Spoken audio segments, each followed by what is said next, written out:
नमस्कार जी, मैं Yash Yadav Y and Y series से। आज हमारे साथ हैं मोहित यादव जी। धन्यवाद यश।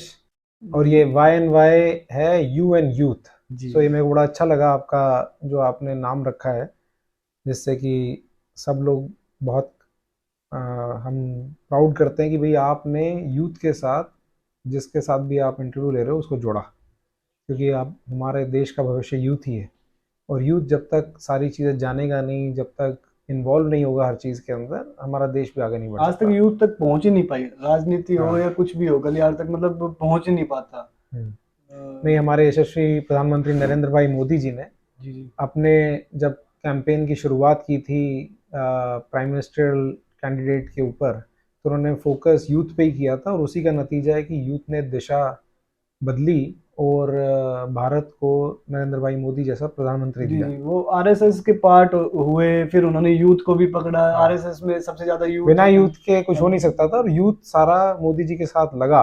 जी जी इसी वजह से बीजेपी सत्ता के अंदर आई, और नरेंद्र भाई मोदी जी ने जो काम करके दिखाए, उसी से यूथ को प्रभावित करते हुए भविष्य का निर्माण करने के लिए जो काम किए, वो आज सब देख रहे हैं। आपका एजुकेशन बाहर से हुआ ज्यादातर। हम्म। आपका राजनीतिक सफर के बारे में क्या? देखो, मेरा जो एजुकेशन है वो ज़्यादा तक बाहर से नहीं, पहले जो स्कूल है वो तो यहीं से हुआ, आर्मी पब्लिक स्कूल से हुआ मेरा।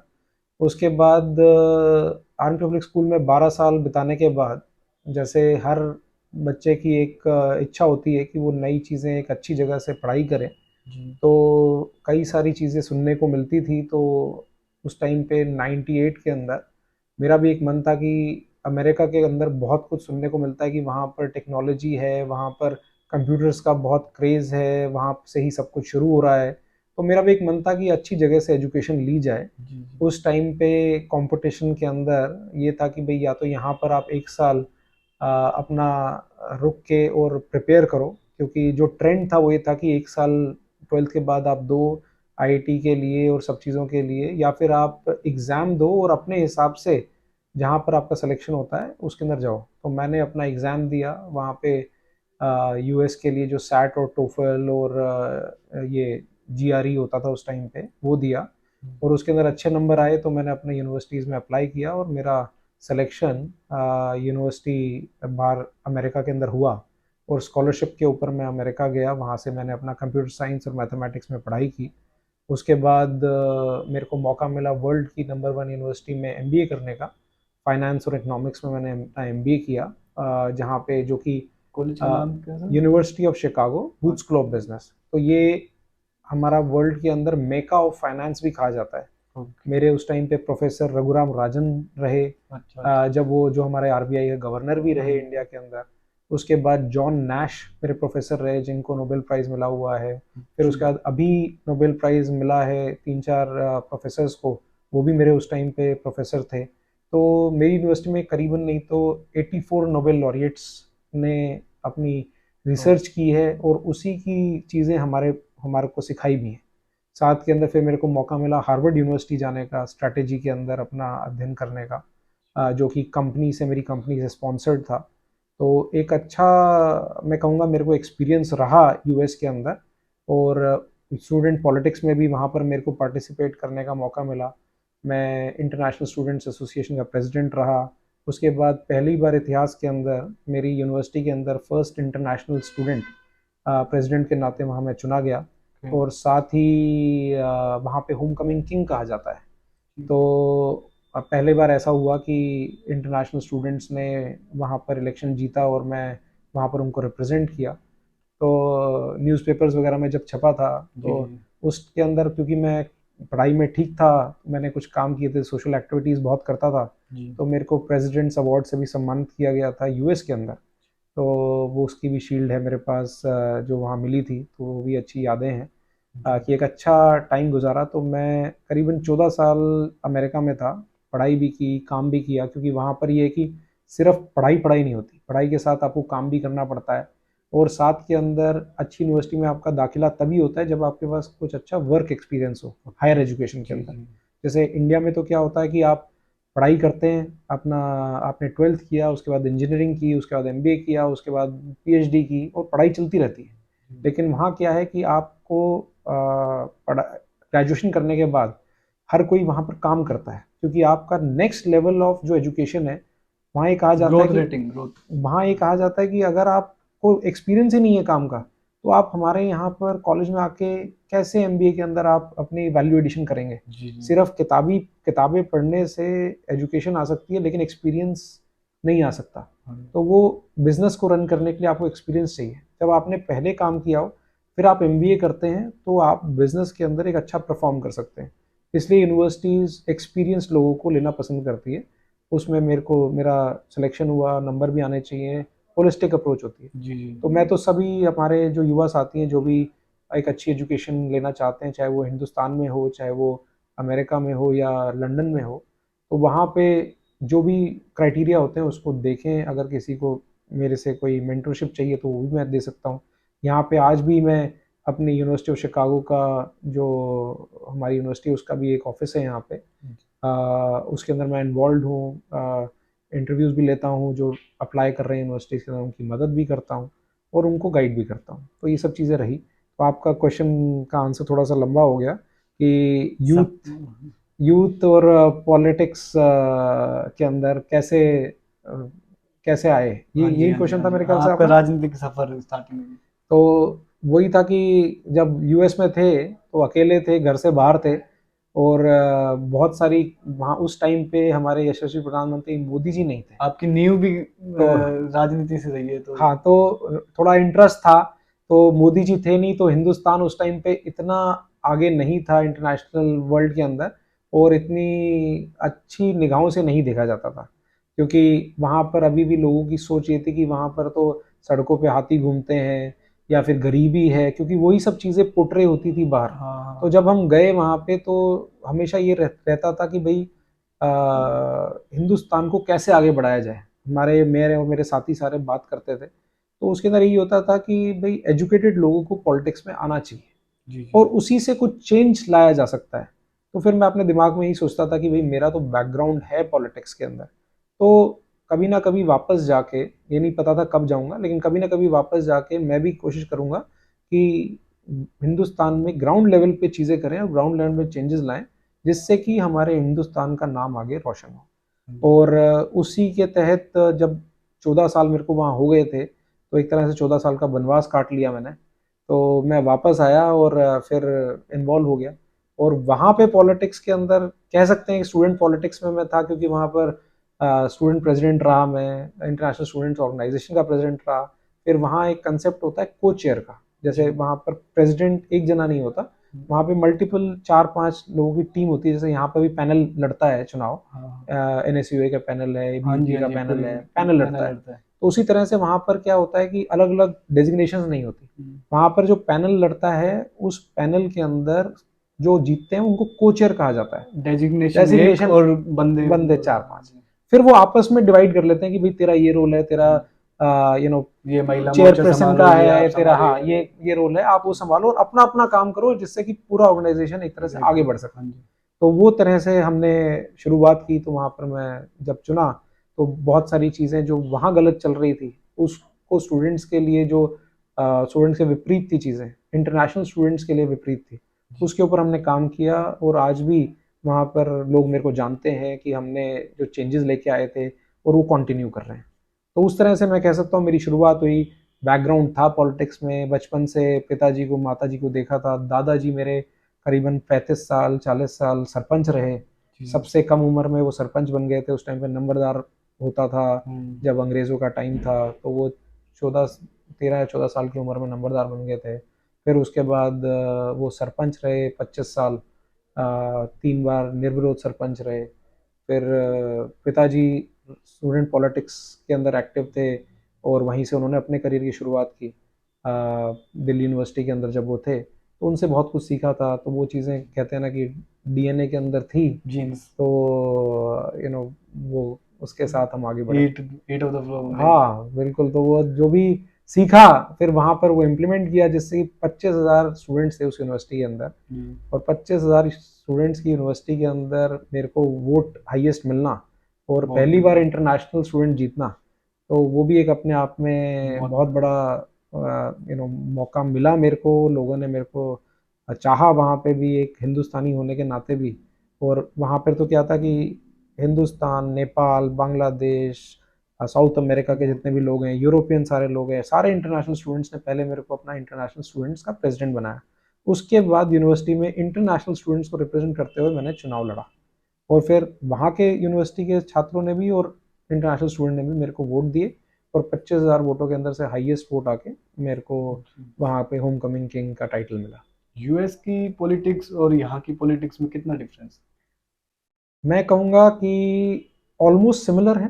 जी वो मैं इसलिए कह रहा हूँ कि मैंने जब मैं अपना ग्रेजुएशन ख़त्म की, तो जी। मेरी फर्स्ट जॉब थी वो एक पॉलिटिकल कंपनी के अंदर थी, जो एक स्टार्टअप थी वहाँ पे। अच्छा। और आज के दिन में वो वर्ल्ड वर्ल्ड की नहीं, अमेरिका की नंबर 1 पॉलिटिकल ऑर्गेनाइजेशन, जो पॉलिटिकल लोगों के लिए टेक केयर करती है, वो बन गई है। जी देखते हुए बड़ी खुशी भी होती है कि मैं उस टाइम पे उस टीम में था जब वहाँ सिर्फ 5 लोग काम करते थे।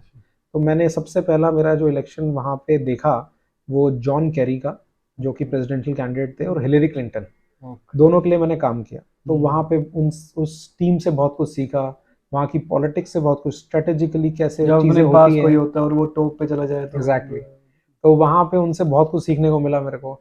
और जो भी चीज़ें उनसे सीखी, वो आगे जब मैं यूनिवर्सिटी ऑफ शिकागो में था, तो उस टाइम पे बाराक ओबामा चुनाव लड़ रहा था, और वो हमारी यूनिवर्सिटी ऑफ शिकागो के अंदर प्रोफेसर की तरह भी काम किया था, उसने ओके। वहीं रहता था। जी जी। और जिस बिल्डिंग में मैं रहता था, उसी बिल्डिंग में वो जिम करने आता था, तो उससे मुलाकात होती थी। तो उसके इलेक्शन में फिर हमने पार्टिसिपेट किया। वहाँ तो तो मतलब सिक्योरिटी का कुछ होगा ही नहीं, सिक्योरिटी रखते थे नहीं रखते नहीं थे? रखते थे, तो उनका जो सिक्योरिटी का मतलब मेन इंचार्ज था, जी। वो हमारी बिल्डिंग में ही रहता था। अच्छा तो अच्छा। इसीलिए वो जिम करने उस बिल्डिंग में आते थे। जी तो मैं भी उस जिम में जाता था, तो वहाँ उनसे मुलाकात हो गई, उनसे बात बात होने लगी। तो उनको भी अच्छा लगा कि मैं यूनिवर्सिटी ऑफ शिकागो में हूँ। वो वहाँ पे प्रोफेसर के नाते भी उन्होंने टीचिंग की थी, तो वहाँ वो रहते थे, तो उनसे वहाँ इंटरेक्शन हुआ। तो उनके 2000 जब वो बने थे 2000 और 7-8 के जी। जी करीब, हाँ जी हाँ जी। उस टाइम पे उनसे मुलाकात हुई थी, फिर वो प्रेसिडेंट बन गए। वहाँ तो की पॉलिटिक्स में मतलब ऐसे वोट शराब पे, खाने पे, पिलाने पे वहाँ पर नहीं, भी चलता है? नहीं वो सब नहीं है वहाँ पे। वहाँ पे लोग पढ़े लिखे ज़्यादा हैं जो वोट करते हैं। जी वहाँ जी। पे भी दो पार्टीज मेन है, रिपब्लिकन और डेमोक्रेट। जो लोग रिपब्लिकन है वो रिपब्लिकन से वोट करते हैं, जो लोग डेमोक्रेट से डेमोक्रेट। वहाँ पर ज़्यादातर पॉलिटिक्स जाती है स्विंग वोट्स के ऊपर। तो लोग कॉन्सेंट्रेट करते हैं, यार ये जो स्विंग वोट्स हैं इसको कैसे हम मैनेज करें। तो उसके लिए जो उनके प्लानिंग है, भाई देश के लिए वो क्या करना चाहते हैं, आगे जाके उनकी पॉलिसीज क्या रहेंगी, आज तक जो पॉलिसीज हैं उसके ऊपर उनके क्या क्या वो सोचते हैं, उस कंक्लूजन। चीज के ऊपर लोग फोकस करते हैं कि भाई इसका क्या थॉट प्रोसेस है। ये नहीं हमारे यहाँ क्या है कि ये कर दूंगा वो कर दूंगा। हमारे बहरोड के अंदर भी एक नेताजी हैं जिन्होंने बोला था मैं कंधे पे डीपी ले आऊंगा, मैं ये कर दूंगा। तो लोगों ने सोचा शायद सच बोल रहे हैं, लेकिन और उनके बहकावे में आ गए।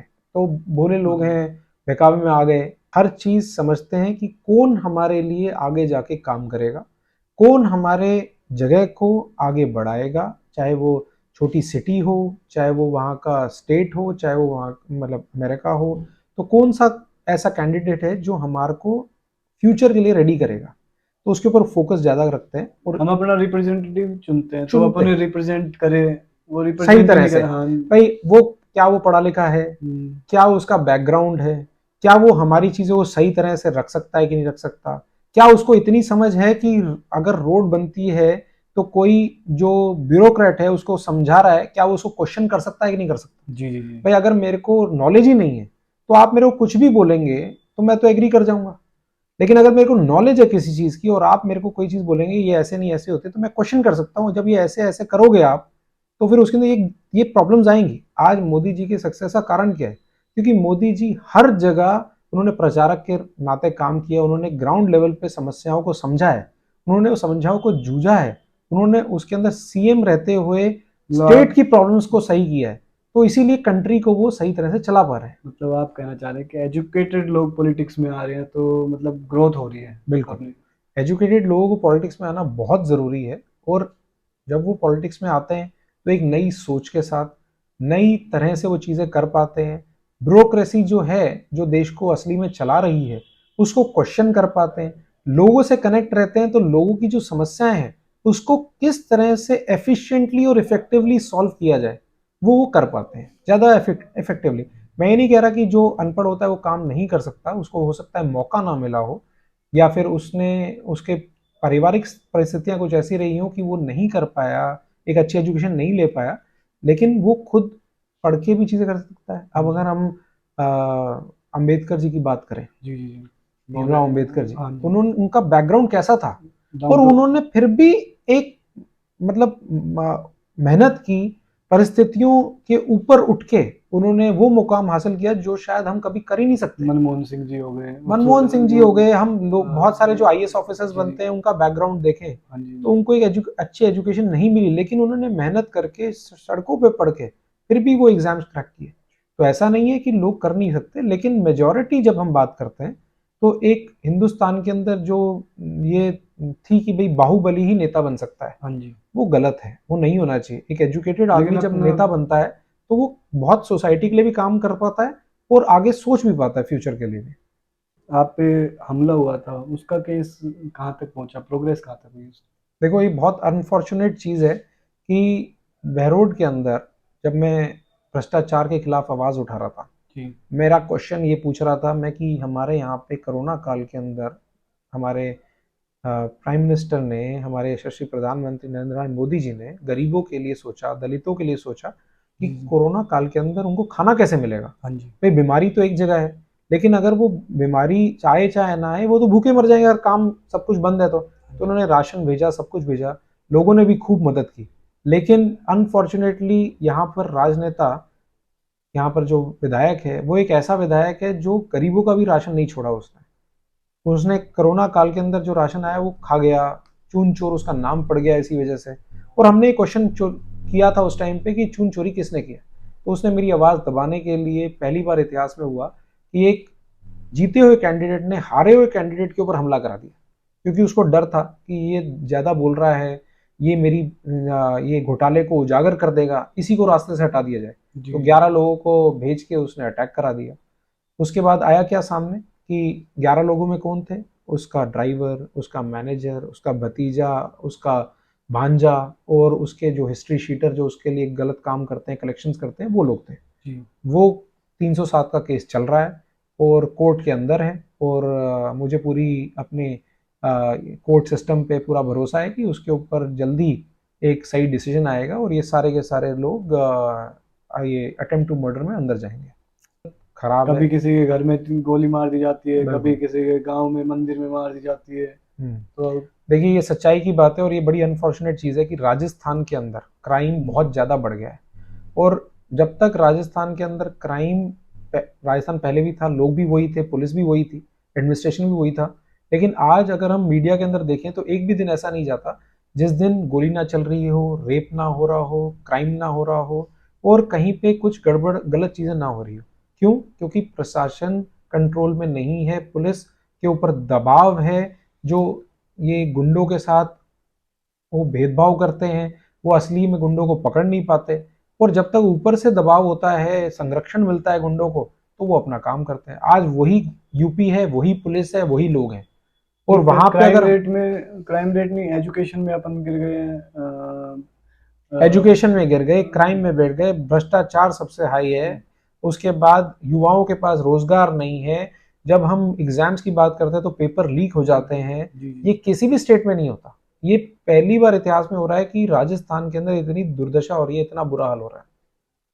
अरेंजमेंट और एक ईआरसीपी कैनाल प्रोजेक्ट हुआ था पास, आपको पता होगा, नहर वाला। बीजेपी की गवर्नमेंट ने उसको पास कर दिया था, क्योंकि बजट पास नहीं हो पा रहा ऊपर से। नहीं, बजट भी पास है, 33,000 करोड़ की योजना थी जिसको नरेंद्र भाई मोदी जी ने पास कर दिया। जी बीजेपी इनकी गवर्नमेंट थी यहाँ पर, फिर उसका वो फंसा हुआ कहाँ पे? वो राजस्थान गवर्नमेंट की मंशा नहीं है उसको करने की। अगर वो कर देंगे तो फिर क्रेडिट जाएगा नरेंद्र भाई मोदी जी पे। अगर क्रेडिट नरेंद्र भाई मोदी जी को मिलेगा तो ये होगा कि भाई यहाँ जो डार्क जोन है, ये पानी तो नरेंद्र भाई मोदी जी पिला रहे हैं, हम्म। तो फिर आपने क्या किया? जी। तो उन्होंने कहा कि इसमें हाफ सेंट्रल देती है और हाफ शायद कितना क्या परसेंट होता नहीं, है? वो जेजेएम की योजना है जिसके अंदर ये है कि सेंटर ने एक बजट दे दिया हाँ जी। कि भाई हम अभी जैसे 4,000 करोड़ रुपया दे दिया, हाँ लेकिन जी। 4,000 करोड़ नहीं, 24,000 करोड़ रुपया पास किया है, जिसमें से सिर्फ 4,000 करोड़ रुपया यूज हुआ। अब और यूटिलाइजेशन, अब मैं आपको अगर 100 रुपये दे दूं और हाँ बोलूं जी। कि यश आपको ये 100 रुपये लेने हैं और आप इसके अंदर से ये सारी चीजें ले आओ, जी जी। अब आप बोलोगे कि मैं मार्केट गया था और मैंने तो 100 रुपये में से सिर्फ 20 रुपये खर्चे हैं, हाँ जी। 80 रुपये आपकी जेब में है, जी। और आप नहीं खर्च रहे हो उसको, क्योंकि अगर आप उसको खर्च के ले आओगे तो आप बोलोगे पैसे किसने दिए थे, मैंने दी। तो फिर आप। क्रेडिट मेरे को मिलेगा। हाँ जी। तो इसी वजह से अशोक गहलोत जी वो पैसा ही नहीं खर्च कर रहे, और ये बार बार आया कि भाई बजट हो गया, दे दिया पैसा, आप यूज क्यों नहीं कर रहे? तो यूज करेंगे, उनको दिखाना पड़ेगा और लोगों को उसकी सुविधा मिल जाएगी। अब जैसे गांव गांव के अंदर जेजेएम योजना का घर घर नल की योजना है, सेंट्रल गवर्नमेंट की जी जी योजना है, जी। सब जानते हैं सेंट्रल गवर्नमेंट की योजना जी। है। कार्यकारिणी एजेंसी उसमें राजस्थान, पाइप घोटाला हुआ, ये क्या, इस पे क्या विचार? हर जगह करप्शन हो रहा है राजस्थान के अंदर। पाइप क्वालिटी हो गया, रोड वापस बनाने का मांग अब रहे आप हैं यही अब। देख लीजिए ना, हमारे बहरोड के अंदर अभी जो चल रहा है कि क्रिकेट बच्चों की बच्चों गिल्ली को। डंडा नहीं छोड़ा, मतलब खेल कूद का सामान आया युवा साथियों के लिए। और मैं जब कायसा गया था एक बारी, तो सारे युवा साथी मेरे पास आए थे और बोला कि हमें तो खेल कूद का सामान चाहिए, आप हमारी मदद करो, हम यहाँ पे अपना प्रैक्टिस करना चाहते हैं, आगे जाना चाहते हैं। मैंने कहा बिल्कुल, आपको तो स्कूल के अंदर 9 लाख रुपए आ गए, जी। उससे आप खेलो, कितने 15-15 हज़ार के बैट हैं, वो क्यों नहीं यूज़ कर रहे? आप मेरे पास आ रहे हो, मैं कैसे करूँ, मैं तो गवर्नमेंट में भी नहीं हूँ। जी। तो उन्होंने कहा कोई नहीं, आप प्रिंसिपल से बात कर लीजिए। मैंने प्रिंसिपल से बात की, तो प्रिंसिपल बोलते हैं कि नहीं, हमारे पास आए तो हैं, अब ये उसका चल रहा है काम। फिर मैंने स्टूडेंट्स को बोला कि आप जाके उनसे फॉलोअप करो और उनसे पूछो कि कहाँ है हमारा सामान। तो जब वो उनसे गए तो उन्होंने बोला हमारे पास सामान आया नहीं, हमने तो साइन करके दे दिया सिर्फ, क्योंकि ऊपर से दबाव था। जो अब सामने आया, उजागर हुआ है, कल भी न्यूज़पेपर में छपा था, आज भी छपा है कि यहाँ का जो विधायक है उसको सिर्फ और सिर्फ एक काम आता है कि किस तरह से पैसा लूटना। तो वो चाहे बच्चों का पैसा हो, चाहे वो किसी और का पैसा हो, उसको लूटना आता है, वो लूट रहा है। लेकिन ये सारा भ्रष्टाचार जो वो कर रहा है, भ्रष्टाचार का पर्दाफाश, तो इसी वजह से करप्शन चल रहा है, इसी वजह से सारी चीजें हो रही है। तो जब तक हम सब मिलके ये ना सोच लें कि भाई हमें करप्शन हटाना है, करप्शन कैसे हटेगा? वही बात है आपका क्वेश्चन की, यहाँ में और यूएस में क्या फ़र्क है। अगर वहाँ ये चीज़ें हो रही थी तो लोग सारे मिल के डिसाइड कर लेते कि हमें इस चीज़ को रोकना है, तो वो रुकती। किसी के दारू के चक्कर में, ड्रग्स के चक्कर में, मुर्गे के चक्कर में वो चीज़ें अपना घर बर्बाद नहीं करते। यहाँ पे ये चीज़ें हो जाती। और ठीक है, कहीं ना कहीं राजनेता भी इसके अंदर इन्वॉल्व रहते हैं कि वो लोगों को आजकल प्रलोभन। इलेक्शन बहुत महंगा हो गया है। महंगा हो लोग। गया एक तरह से, इसलिए हो गया कि लोग एक्सपेक्टेशन बहुत बढ़ गई है। फिर राजनेता अपने स्वार्थ के लिए बच्चों को बिगाड़ने में लगे रहते हैं, उनको गलत चीज़ों में डाल देते हैं। हमारे बहरोड में भी बहुत कुछ चल रहा है जिसके ऊपर भी जांच होनी चाहिए कि जो जी। जो ये राजनेता इन चीज़ों में इन्वॉल्व हैं उनको रोका जाए